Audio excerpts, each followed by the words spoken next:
My name is Brett Dehe, and I race a 2008 KTM 450XC. I bought this the beginning of last winter, and it needed quite a bit of work. Thankfully, the engine was rebuilt with paperwork from B&R, but every other thing on this machine had to be gone through top to bottom. I drove a total of 22 hours round trip to pick this up, and the guy was from Pennsylvania. He didn't race it, but apparently back in like 2013, it was raced. So the XC models came with differences than the SX models. One of the biggest differences being reverse. I did a lot of little upgrades here and there for cross-country racing, like for example, my GPS beadlock wheels. Upgraded steering bridge here. The factory ones are really prone to cracking. I'm running open thermostat. It's something I did on my last quad, and for XC racing, I wanted to stay with it. I found a brand new Dynatech CDI for this, which I sent out to a well-known guy in the KTM group named Corbin Schrock. Thank you, Corbin, if you're gonna watch this. And he took care of that CDI for me, and that really woke it up. And then I did the fast flex bars, and then the precision steering stabilizer. Those are the biggest upgrades I did for XC racing. With the maintenance that I've done on it so far, especially valves. Valves are very easy on these. You don't need shims. I literally just pop the valve cover off with a 10 mil and then use a 10 mil wrench and a screwdriver. And they do, it's called the 1/6 turn method, where you snug up the nut and then you back it off 1/6 of a turn, because there's 6 points on the nut. And I couldn't believe it, but I was told to do it that way, and it got it perfect. Like, starts up, no problems. Blew my mind, but that was like the easiest maintenance I've ever heard of on valves. I won my championship last year on a 2008 Polaris Outlaw with the KTM 525. And they also had the independent rear suspension, which I do miss sometimes for the ground clearance, but it's a bit of a learning curve coming from the Outlaw to this.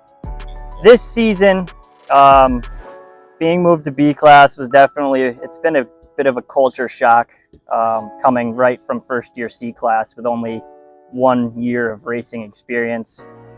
First race, I DNF'd, unfortunately. Second race, I want to say I got 8th place.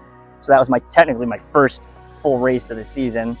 And then I worked the following race after that. And then this past race, I ended up placing 4th, less than 30 seconds away from getting 3rd.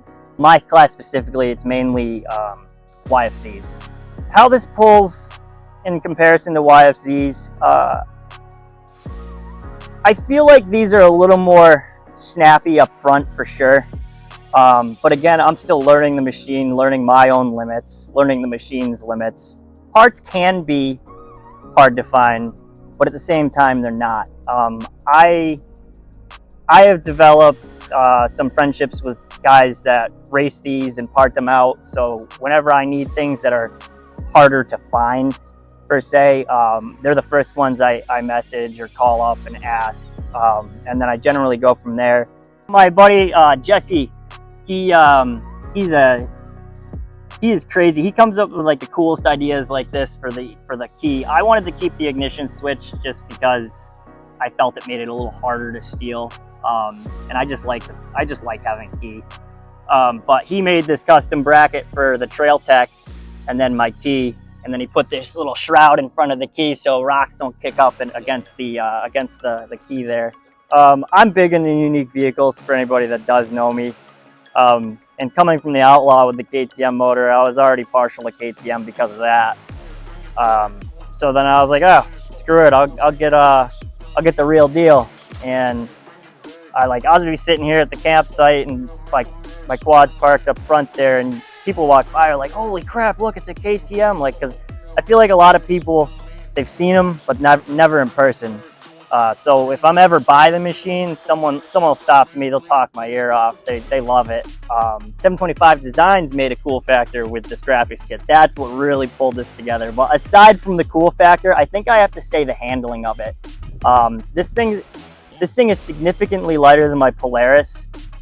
So it's way easier to whip around, and this suspension, I was going to upgrade to Elka, not knowing that Olin shocks are actually really good, and a lot of people stick with the Olins on these KTMs because of that fact. So after I sent it out to one of my sponsors, Monster Performance Suspension, I got it back, and it was like night and day, like between a blown suspension that God knows when it was rebuilt to now. The handling by far is my favorite part about this machine. Like, as much as I beat on this thing out on the track, like at the same time too, it's my baby, and the last thing I want to do is like roll it and mangle the frame, and then I'd be done for the season. I already have a bunch of money into this thing. For anybody who might be interested in getting a KTM yourself, definitely do your research first, and don't just buy the first one you see, because you don't see them very often, because a lot of times they've been neglected. Well, just like any other used machine from 2008.